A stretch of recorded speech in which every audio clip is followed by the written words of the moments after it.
سعد بھائی اسی کو میں نے شروع میں جسارت کی تھی تھوڑا سا ایکسپلین کرنے کی، لیکن عامر بھائی موجود ہے تو چاہوں گی کہ مزید وضاحت ہو سکے۔ عفو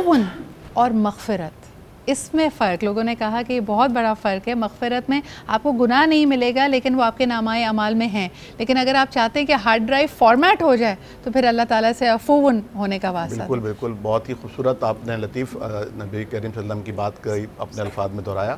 دیکھیے ایک چیز ہے کہ آپ کے نام اعمال میں وہ چیز موجود رہے گی، یہ پتہ ہوگا کہ آپ نے یہ کام کیا تھا لیکن اللہ تعالیٰ نے اسے بخش دیا ہے، لیکن ایک یہ ہے کہ جو آپ نے سرزد کیا تھا وہ آپ کے نام اعمال سے محو کر دیا جائے، ڈیلیٹ کر دیا جائے، وہاں موجود ہی نہ ہو، بلکہ اللہ رب العالمین۔ اور پھر دیکھیں جس دعا کے بارے میں ابھی مفتی سعد صاحب فرما رہے تھے،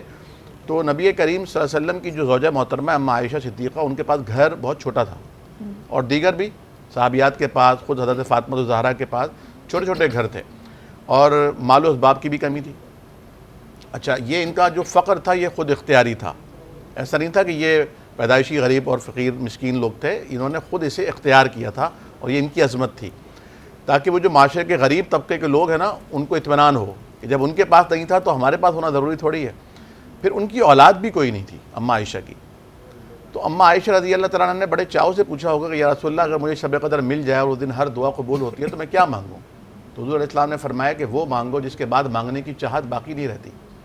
یعنی معافی مانگو۔ اللہم انک عفو، اللہ آپ معاف کرنے والے، تحب العفو، اور معافی کو پسند کرتے ہیں۔ تو جب ہم یہ دعا پڑھ رہے ہوں تو ہمیں اپنے دل کی حالتوں کی کیفیتوں کو جاننا چاہیے کہ ہم نے اپنے دل میں کس کس کے لیے بیر، عداوت، دشمنیاں پالی ہوئی ہیں، اور ہم انہیں معاف کرنا نہیں چاہتے۔ اور کتنی مرتبہ ایسا ہے کہ لوگوں نے ہم سے معافی مانگی بھی اور ہم نے کہا نہیں کوئی معافی نہیں ہے، کچھ نہیں ہوگا، آپ کے لیے کوئی گنجائش نہیں ہے۔ تو ہم کس منہ سے اللہ سے معافی مانگ رہے ہیں، جبکہ ہم نے اللہ تعالیٰ سے ان سے زیادہ، کئی گنا زیادہ بڑھ کر ہم نے اللہ تعالیٰ کے حقوق کی تلفی کی ہے اور اللہ تعالیٰ کی نافرمانیاں کی ہیں۔ تو اگر ہم اللہ سے معافی مانگنا چاہتے ہیں تو سب سے پہلے ہم لوگوں کو معاف کر دیں، اور لوگوں کی یہ جو معافی کا عمل ہے نا وہ اللہ کی بارگاہ میں پیش کر دیں شب قدر کی رات کو، کہ اللہ فلاں فلاں نے جو میرے ساتھ زیادتیاں کی ہیں، میں تیری خاطر کہ تجھے معافی پسند ہے صرف اس لیے انہیں معاف کر رہا ہوں، تو مجھے معاف کر دے۔ اللہ تعالیٰ ہم سب کے دلوں کو اتنا کشادہ کر دے۔ عامر بھائی یہ کہنا جتنا آسان لگتا ہے، جب اپنے اوپر رکھ کے انسان بولے بالکل صحیح ہے کہ بھئی اللہ تعالیٰ میں آپ کا اتنا نافرمان ہوں، آپ میری برائیوں کو، میری خطاؤں کو معاف کر دیں، لیکن ہماری اگر کسی نے سوئی بھی لی ہوتی ہے تو اس